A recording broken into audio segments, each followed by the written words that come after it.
the storyline with Arnold Schwarzenegger is, and how he finds his way into the world of this movie is totally bizarre.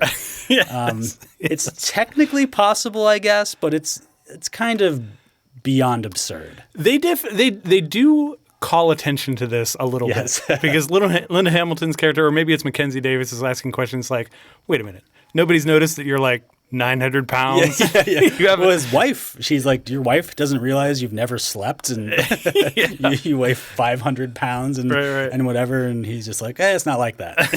We know that type Plus, of relationship. you can fake the sleep thing if you're a robot. That's easy. Sure. But there's a humor to that storyline. And like, it to me, like, it's somehow, like, as stupid as it is, it completely works.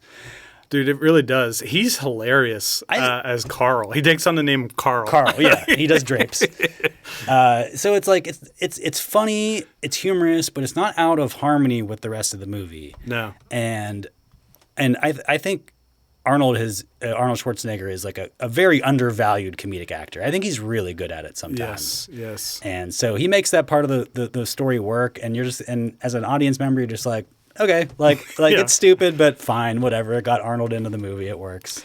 And, you know, I have to give Tim Miller credit because Arnold's action scenes fucking work. Like, it doesn't feel like you're watching an old man trying to pretend like he was the same Terminator he was in the 80s or early 90s. It works. Yeah, it's well staged. Yeah.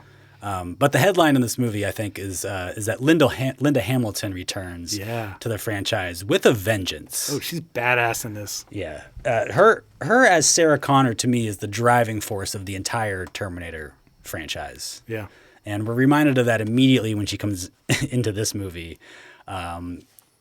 It's not quite as good of an introduction, I think, as T2 was. Because that's a slightly more badass entrance, because that's the point you're just like, what the who the fuck is it? Like, that's her? Then you're like, oh, this is this kind of movie. Okay, sweet. Yeah. And it's the same kind of thing here, where like all of a sudden she shows up with a rocket launcher and a giant gun, and you're like, fuck, okay, cool. It's this kind of Terminator movie, and that's exactly what I want. Dude, she's aged really well, and she's still that character. You know, it doesn't 100%. Yeah, she's playing it great. One of her lines is I hunt Terminators and I drink till I black out. And that to me was pretty much what her character is all about.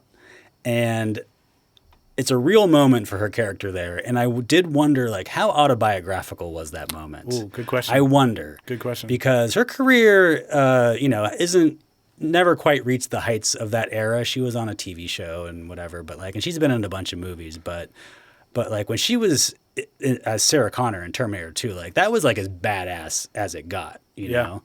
Yeah. And of course she was married, I think, to James Cameron.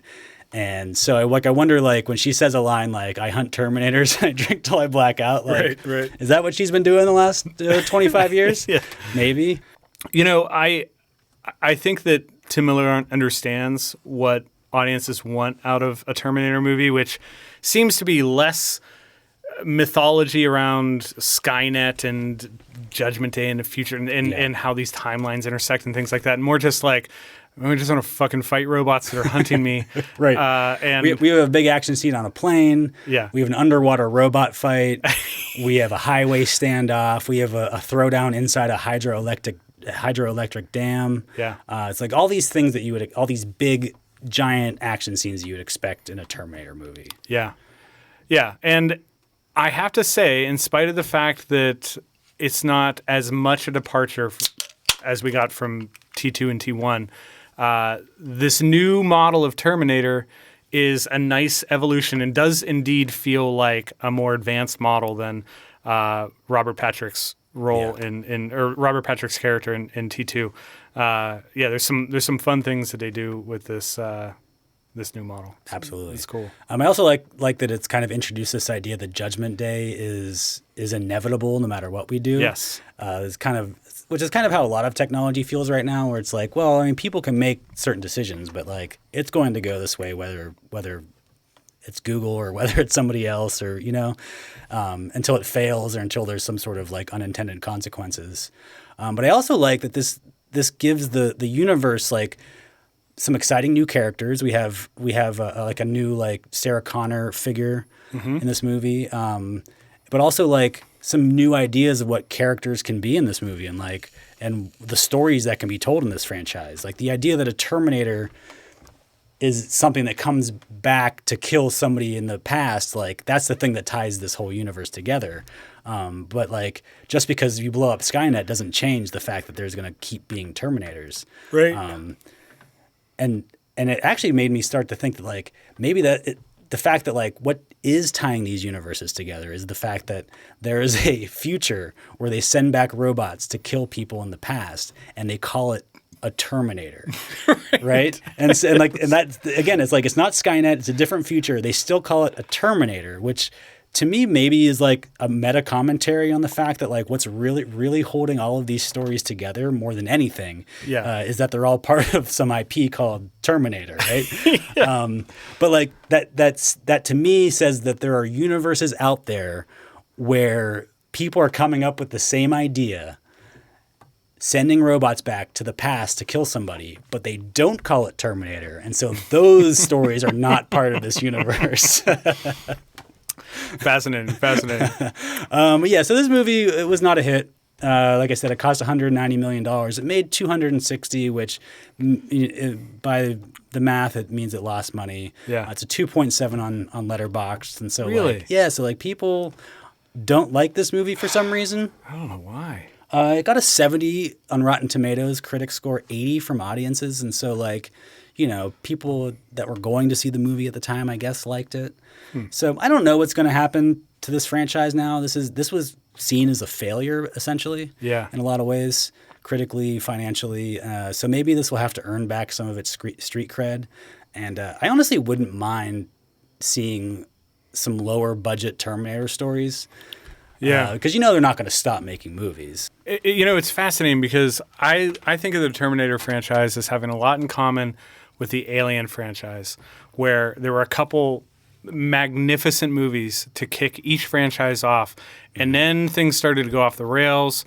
They tried TV with the Terminator. Now they're doing that with Alien. They've got some spin-off movies with Alien that didn't work, and it seems like, wow, there's such a ripe premise here for exploration, and maybe it's studios, but it just hasn't been fulfilled. What I hope happens with this franchise is they do kind of what like the Predator franchise has done, which you see with the new Prey movie, which is fucking great. Amazing. But there's been a lot of Predator movies recently that have not been great. Mm-hmm. But you know what? Like they don't make 3 per year, and they don't do TV shows. And so like I can deal with a shitty Terminator movie every couple of years as long as every so often we get a good one. Yes, So far to me we've had 3 really good ones. Yeah. And we've had some, less good ones also. Right. But as long as they're not overdoing it and some of them are good, I'm happy, Yeah, totally. We don't want it to turn into Star Wars where we're like we're just going to keep making everything and like see what sticks. Yeah. Like be careful with it. Sometimes it won't work, So it's a shame that Dark Fate wasn't more of a hit. But I think when we look back in 10 or 15 years, this is going to be regarded as an essential part of the franchise. And so I'm putting it on the shelf for best supporting robots. Well, I think if it becomes an essential part of the franchise in 15 years or so, it'll be because it showed up on the staff recommendation shelf at Rewind Video.